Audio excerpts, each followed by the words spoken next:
Hello and welcome back to The Independent Pianist. And today we are continuing with movements 4 and 5 of Fanny Hensel Suite in E minor. I've been loving working on this piece all the way along. I'm almost finished working on the very last movement as well, so that'll be coming up in the next video. These movements are no exception to the general trend. Particularly the fourth movement is one of the most beautiful things I've ever played. It's a very rapt, expressive, slow movement, highly reminiscent of the deepest and best of Johann Sebastian Bach's pieces.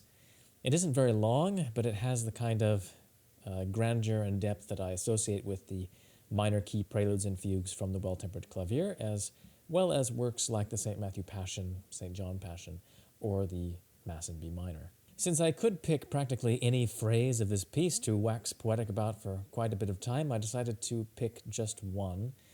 I decided to zoom in on the very ending of the piece. It's one of my favorite parts, and a really extraordinary passage. In this passage, dissonances seem to pile up one on top of the other, and the music almost seems to transcend reality. It becomes so powerful. So let's hear this passage first.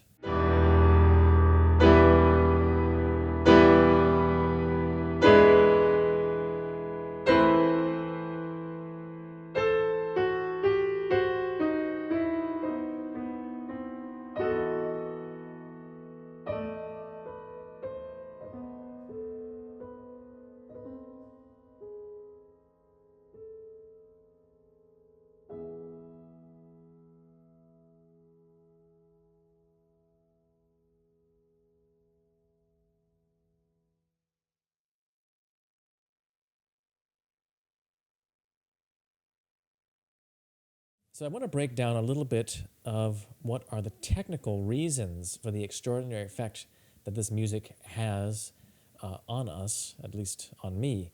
So let's discuss some of these things. Of course, the procedures that I'm talking about are modeled on the same procedures that were used by great Baroque masters, particularly Johann Sebastian Bach. So first of all, in a very typical Baroque manner, she has a pedal point throughout this ending, and it's a pedal point on the tonic. So a pedal point is just a long-held note continuing through changes of harmony, and in this case, it is the tonic note. It's usually in the bass. So that's the case here. We have an E in the bass all the way through this coda. In the very last two measures, she overlays a very dissonant chord over this pedal point. And by dissonant, I just mean that this chord doesn't share any notes with the pedal point itself. So in this case, it's the dominant chord, or B dominant seventh, but with a little extra spice. So the normal B7 chord would have the notes B, D sharp, F sharp, and A natural.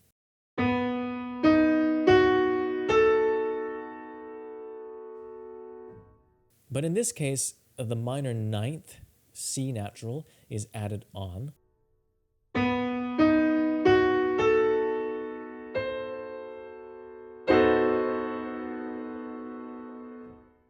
And this gives the chord an extra weight of angst and dissonance.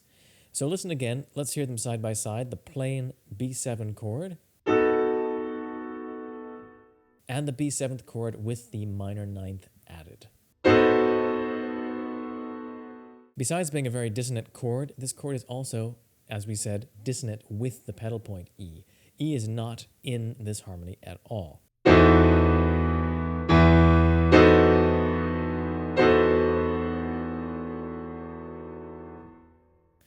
So there is all this dissonance already built into the basic structure here.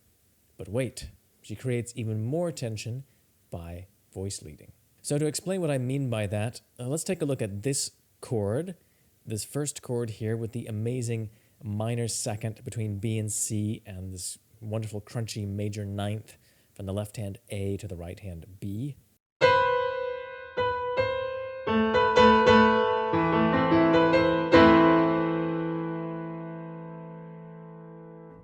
This is basically the 4 chord in this key. So we're in E minor, and this is basically an A minor chord, only with the dissonant B kind of added in.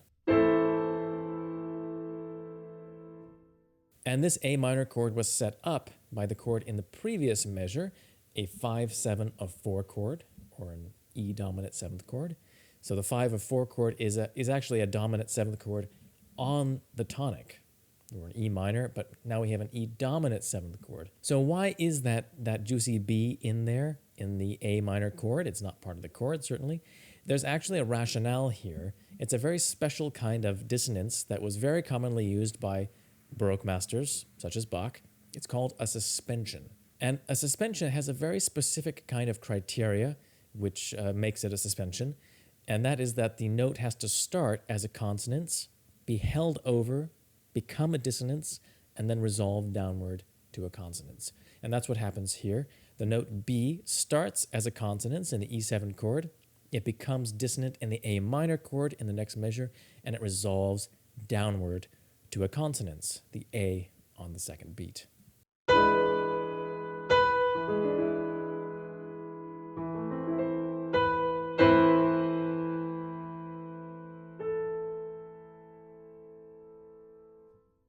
So the really cool thing about this particular instance of a suspension is that although the B, which is dissonant against the harmony, resolves to a note which is in the harmony, the A, the harmony itself is dissonant to the E in the bass, as we were talking about. The B dominant 7th minor 9th chord is dissonant to that E in the bass.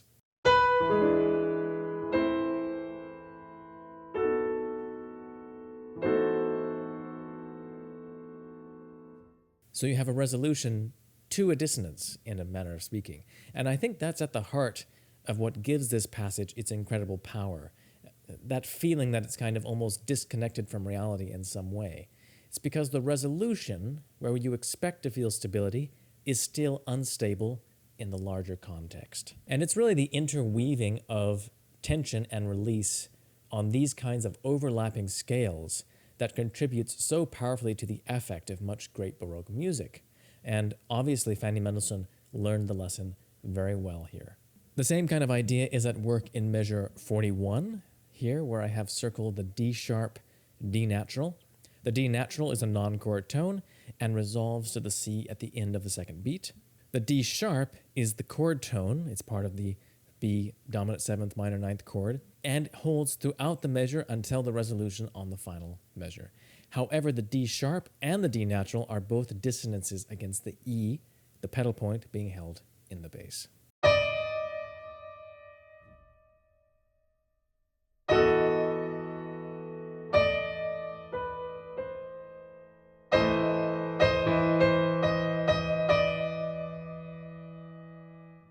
Also a note on the ending, the last chord is a major chord, although the entire piece has ostensibly been in E minor. This was also a very common Baroque practice. It was popularly called a Picardy third, for reasons that are mysterious. A Picardy third is just a major chord on the tonic, ending a piece of music that was otherwise in a minor key. In the Baroque era, this was so common in minor key pieces that it became a bit of a cliché.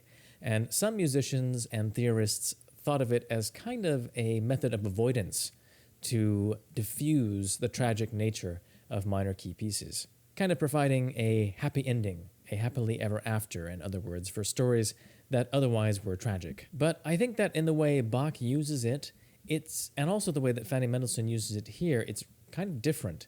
And there's a couple reasons for this. I think it's partly because of the enormous tension of all this dissonance building up and delaying the ending, and partly also because of the emphasis on the minor 4 that I mentioned before, the A minor chord. This is also a very common trope with Bach, by the way. He almost always emphasizes the 4 chord at the end of his pieces, and because of that, the major key ending doesn't really feel like a happy ending at all. In fact, it really doesn't feel like an ending. There's something very open-ended about it. If you think about it, an E major chord could also be the dominant in A minor. So since the 4 chord of A minor was emphasized so much, it almost feels like we're ending on a half cadence in A minor. And that undermines the finality of the cadence and leaves us with this kind of open-ended, kind of eternal feeling at the end of the piece. So I think I've been talking for about 10 minutes about just these 2 or 3 bars. And I think that that's just an example of how concentrated and intense this music is. And also how well Fanny really learned her lessons, because she put so much detail and expressive power into every little part of this piece. So I'll need to be a little bit briefer about the next movement.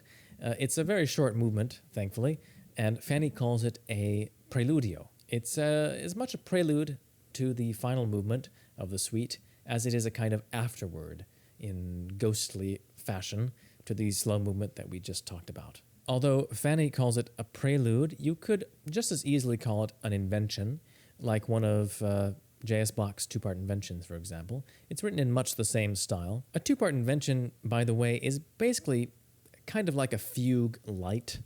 It's only two parts, only two voices at the same time, and it's much shorter and much looser, but you still do have a subject, and the subject does come back at various times, and there are looser episodes which kind of fragment the subject in between entries of the full subject. In this particular invention, Fanny actually uses a fugal technique as well. On one occasion, she uses a stretto.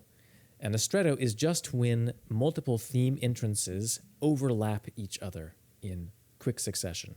Just like if you were singing Row, Row, Row Your Boat in a round, you know, the second singer enters before the first singer has finished singing the full theme. It's exactly the same idea in a fugue subject.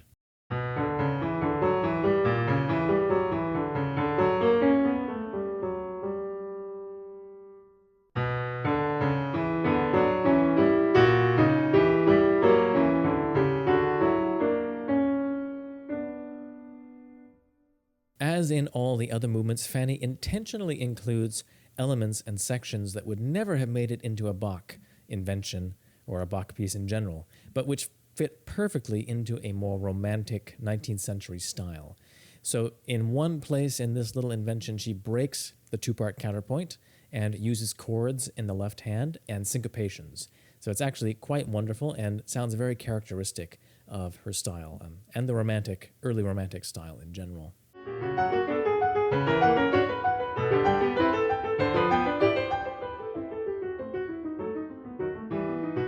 So please enjoy the complete performance of these wonderful two movements. I'll be uploading the last movement, which is really quite remarkable, pretty soon now.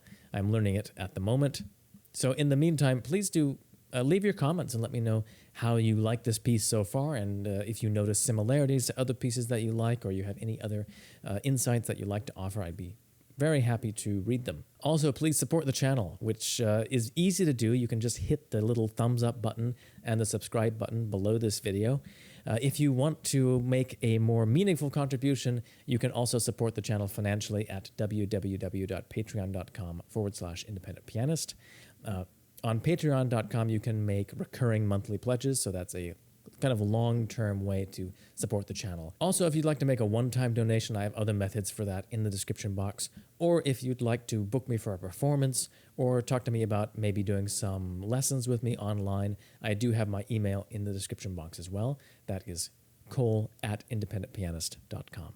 So thanks for watching, enjoy the performance, and until next time, please take care, keep practicing.